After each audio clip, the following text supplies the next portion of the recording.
For nearly a decade, the nation's spotlight has shone squarely on livestock when it comes to antibiotic use in animals and concerns about resistant bacteria.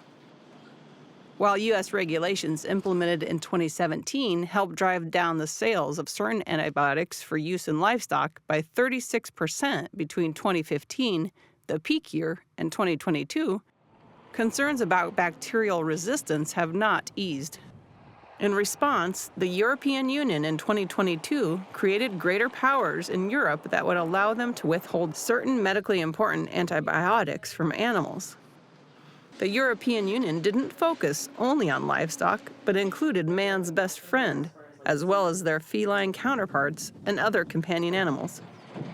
We don't have those restrictions in the United States right now, but there is concern that if we don't take very good care about the way we're using antibiotics, that we're going to have problems not only with treating our veterinary patients, but potentially in human healthcare as well.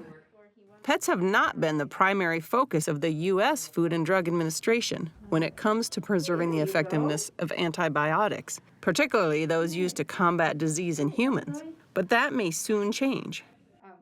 The FDA declined Market-to-Market's request for an interview, but sent a written statement that said, to date, the majority of FDA's Center for Veterinary Medicine judicious use policies have been focused on food-producing animals. However, as part of FDA's 5-year plan supporting antimicrobial stewardship in veterinary settings, CVM intends to develop and implement a strategy for promoting antimicrobial stewardship in companion animals. Researchers say that more than 60% of the roughly 1,500 known pathogens that affect humans can be transmitted between animals and humans. It's pretty new that people are starting to evaluate antibiotic use in pets. I think the reason why food animals have been the focus for so long is because they're large, so the actual amount of drug per patient is a lot larger, say for a cow, than it is for a tiny little chihuahua. But the thing about companion animals that I think people are starting to key in on is that they share the same environments that we live in. So, we have cats and dogs living in our house. We have cats and dogs oftentimes living in our beds, too. They sleep with us. We share ice cream cones with them. So the interaction between those animals and humans is actually a lot closer, which means that we're likely sharing bacteria sort of in and on our bodies with those animals much more closely. Dr. Granick is one of 3 women behind the Antimicrobial Resistance and Stewardship Initiative at the University of Minnesota's College of Veterinary Medicine. The campaign, partially supported by an FDA grant, provides information to vet clinics and performs research related to antibiotic prescription practices in pets. As bacteria mutate or adapt to survive treatment, certain antibiotics are at risk of becoming ineffective. At the University of Minnesota's small animal vet clinic, which handles some of the state's more complicated cases, they have seen a dramatic increase in pets with infections associated with resistant bacteria.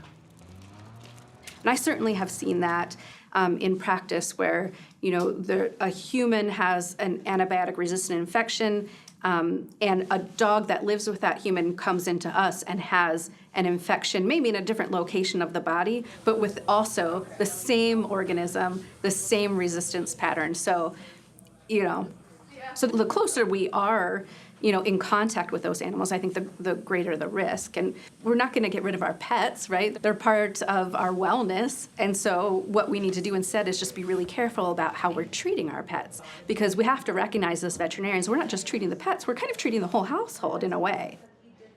If pet owners are desperate to heal a sick cat or dog, however, Dr. Granick says they may pressure veterinarians to prescribe antibiotics. That may not be the best answer. We created a handout that they can utilize and alter as they see fit, but the headline of that handout that goes home with the pet owner is, "Your pet does not need an antibiotic today," with an exclamation point, like it's a celebration, One southern Minnesota clinic that has collected data for the university's research is the Heartland Animal Hospital in Owatonna. There's a lot of buzzwords that are associated with large animal production. A lot of those being antibiotic resistance, antibiotic use, your meat being safe or not safe. And of course, everything that's in the food chain is safe because of the withdrawals, and the producers are going to meet those withdrawals. So the challenging part is when you transfer that down to dogs and cats, of course, aren't in our food chain. So it makes it a lot different for people, and they don't realize that antibiotic resistance can happen, or antibiotic abuse, to be truthful, can happen in the small animal world as well. Dr. Wilgerby says they're happy to get university updates on the best practices for treating various illnesses, particularly if an antibiotic has been proven unnecessary. And so that's the challenging part as a veterinarian, is we need to balance people's expectations of their problem as well as offering solutions to the problem, but it's not always to reach for antibiotics. Pets are not the only overlooked group of animals. Wildlife can be carriers or victims of resistant bacteria. What would be great if it were to happen coming down the road would be suggested guidelines for antibiotic use. As far as having a duration of antibiotic and an antibiotic choice, that would be most appropriate for the condition that you're seeing. Recently, several veterinarian groups have begun work on specific guidelines, at least for specific conditions among dogs. Dr. Wilgerby says antibiotics are critical to controlling certain illnesses, and the cost of losing that tool is too high. If we didn't use antibiotics in the world, there would be a lot of death, both for people and for animals. For Market to Market, I'm Colleen Bradford Krantz.